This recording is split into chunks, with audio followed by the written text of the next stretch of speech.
Hello. भाभी, माँ की तबीयत बहुत खराब है। प्लीज एक बार भैया से बात करा दो। अब वो तो यहाँ नहीं है, किसी जरूरी काम से बाहर गए हैं। 3-4 दिन बाद आ जाएंगे। भाभी, डॉक्टर ने बोला कि माँ के पास ज्यादा वक्त नहीं है, तो आपके जैसे भैया से बात हो तो उनको बोलना कि तुरंत कॉल करें और माँ से बात करें। अब हाँ ठीक है, बोल दूंगी। कौन था कॉल पे? कुछ नहीं, वो इंश्योरेंस कंपनी वाले थे, लगातार फोन कर करके परेशान कर रहे थे। मैंने कह दिया कि आप 3-4 दिन बाहर हो ऑफिस के काम से। सही किया। अच्छा, कॉफी बना लोगी? ठीक है, लाती। ठीक है, मैं कोशिश करूंगा कि एक हफ्ते से पहले आ जाऊं। तुम अपना ध्यान रखना। ठीक है, आप भी अपना ख्याल रखना। अच्छा, ये एक हफ्ते के लिए फॉरेन जा रहे हैं। अब इनकी मैंने कॉल नहीं कर पाई, नहीं तो बीमारी का बहाना कर करके बस इनसे पैसे इनकी सोचने के लिए। तुम इतनी टेंशन मत लिया करो, तुम अपने काम पे ध्यान दो। मन नहीं मान रहा मेरा, मैं कॉल कर ही लेता हूँ। तुम्हें मेरी कसम है, तुम कॉल मत करो। वो मैं ये कहना भूल गई तुम्हें कि छोटू से मेरी बात हो गई थी। मम्मी बिल्कुल ठीक है, तो उन्हें कॉल करने की जरूरत नहीं है। कॉल नहीं करूं? लेकिन क्यों नहीं करूं? और तुम इतनी घबराई हो क्यों?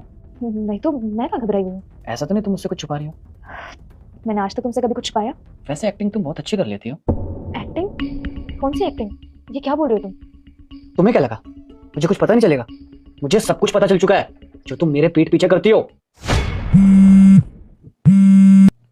हेलो। भैया, इतने दिन हो गए आपने एक भी कॉल नहीं किया। माँ सारे दिन आपका नाम लेती रहती है। अरे यार, वो थोड़ा ना बिजी था मीटिंग के चक्कर में, इसलिए मैं कॉल नहीं कर पाया। बता, सब ठीक है? भैया, भाभी ने आपको बताया नहीं, माँ की तबीयत बहुत खराब है और यही बताने के लिए मैंने आपको कल फोन किया था। भाभी ने बोला कि आप घर पे नहीं हो, आप बाहर गए हुए हो और आपका फोन भी बंद आ रहा था। लेकिन सुमन ने तो मुझे बताया नहीं इस बारे में। भैया, डॉक्टर ने बोला कि माँ के पास टाइम बहुत कम है, बार बार आपको याद कर रही है, बार बार आपका नाम ले रही है। अच्छा चल ठीक है, मैं अभी आता हूँ। अभी क्यों किया सुमन तुमने ये सब? क्यों छुपाया तुमने? मैं तुम्हें कोई टेंशन नहीं देना चाहती थी, और वैसे भी मैं यहाँ अकेले रहती हूँ। और तुम्हें पता है, अगर तुम गांव चले गए तो मैं यहाँ कैसे रहूंगी तुम्हारे बिना। और हर बार कोई नई बीमारी, हर बार कोई नई दिक्कत। अरे छोटू है ना वहां उनका ख्याल रखने के लिए, तो फिर क्यों तुम्हें वो बार बार कॉल करके परेशान करता है? सुमन, वो मेरी माँ है और वो बीमार थी, हॉस्पिटल में थी। और तुम्हें क्या लगता है अगर उन्हें कुछ हो जाता तो क्या मैं तुम्हें माफ कर देता या मैं तुम्हारे साथ रहता? कभी नहीं। और आज तो मुझे पछतावा हो रहा है कि मैंने किस लड़की से शादी कर ली। अरे मेरी जिंदगी की ना सबसे बड़ी गलती हो तुम, कि मैंने तुमसे शादी की। तुम्हारे लिए तुम्हारी माँ और तुम्हारा भाई इंपॉर्टेंट है, लेकिन मैं तुम्हारे लिए कुछ भी नहीं हूँ। रुस्तम, कब सोचोगे अपनी फैमिली के बारे में? अरे आगे चल के हमारे भी तो फैमिली होगी, उनके लिए तो सोचो।